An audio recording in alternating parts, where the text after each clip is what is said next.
Today, we're diving into a source that makes a pretty startling claim that Indian foreign policy is right in the middle of what it calls a slow-motion crash.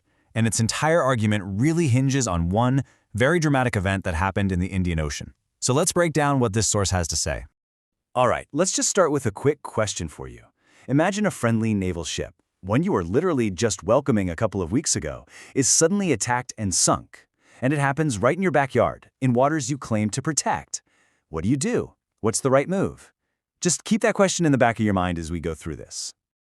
Okay, check out this timeline. On February 17th, the Indian Navy welcomes an Iranian warship, the Iris Dana, even using the hashtag Bridges of Friendship.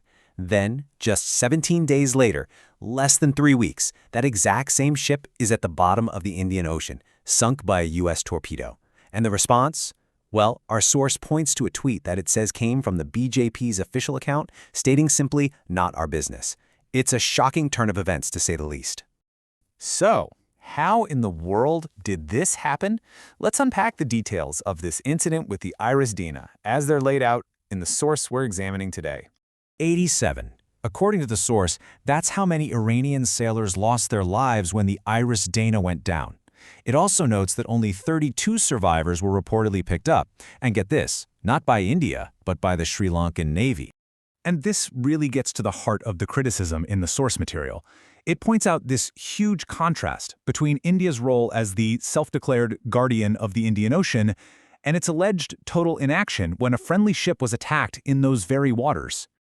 To really hammer this point home, the source cites this incredibly blunt statement and attributes to Iran's ambassador to India at the time. He reportedly said there was, quote, no communication at all from India after the attack, not even a simple message of condolence.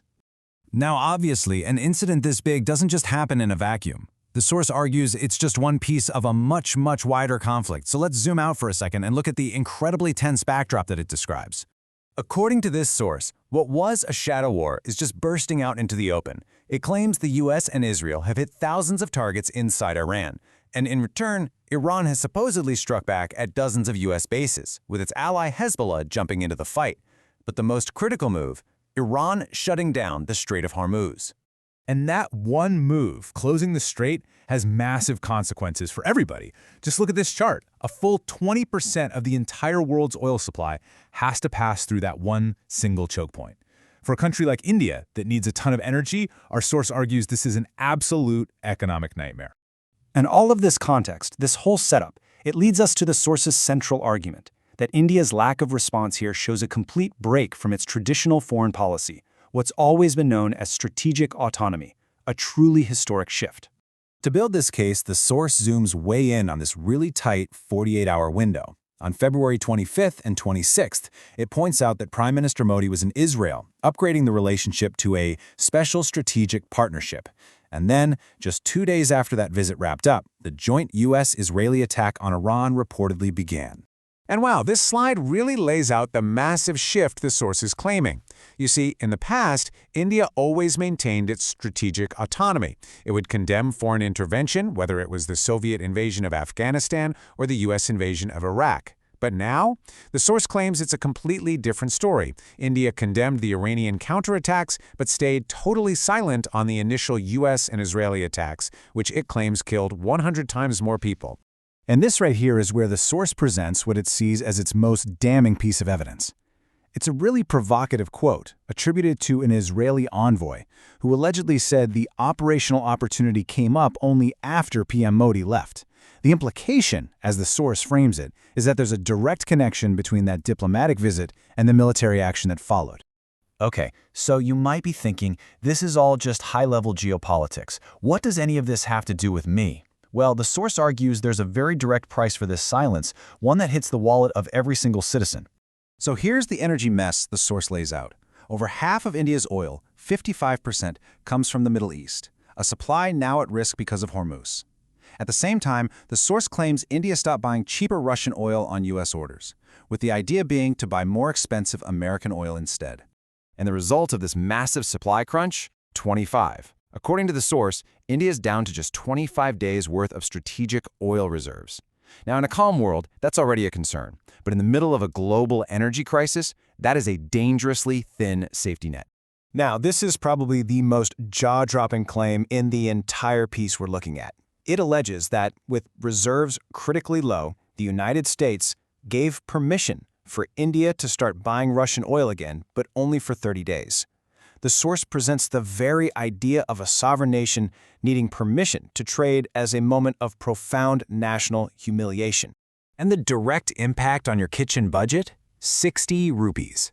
The source draws a straight line from this whole international saga, the conflict, the oil crisis, the policy change, directly to a reported 60 rupee hike in the price of a single LPG cooking gas cylinder. So this all leads us to the final and, let's be honest, the most controversial part of this whole analysis. The source has laid out the what. Now it tries to answer the big question, why? Why would India make such a sudden and dramatic change in its foreign policy? The source doesn't actually give its own definitive answer. Instead, it points to allegations from opposition leaders, and it cites them as claiming that the reason for this whole shift is that the Prime Minister is, in their words, compromised. And the source cites a very specific and very serious version of that allegation, that the U.S. president is using potential corruption charges against the Adani Group in America to, and this is the direct quote, blackmail the Indian Prime Minister. Now, I have to be clear, this is an absolutely explosive claim that the source is reporting on. To put all this in perspective, the source makes this really pointed comparison with Spain. It asks a pretty simple question. If a formal U.S. ally like Spain can tell the U.S. no and deny them the use of military bases for operations they don't agree with, then why can't a historically independent nation like India take a similar stand? In the end, the source's main takeaway is that the sinking of the Iris Dana isn't just some isolated incident. It's being presented as the most visible, most dramatic symptom of a much bigger problem, the slow-motion crash of a foreign policy that was once fiercely independent. And so, this explainer of a very critical source leaves us with one final thought, a metaphor. It asks us to imagine a nation's foreign policy as a massive ship at sea. And the question it wants you to think about is this. What happens to that ship and to every single person on board when the captain decides to quietly change course right in the middle of a raging storm?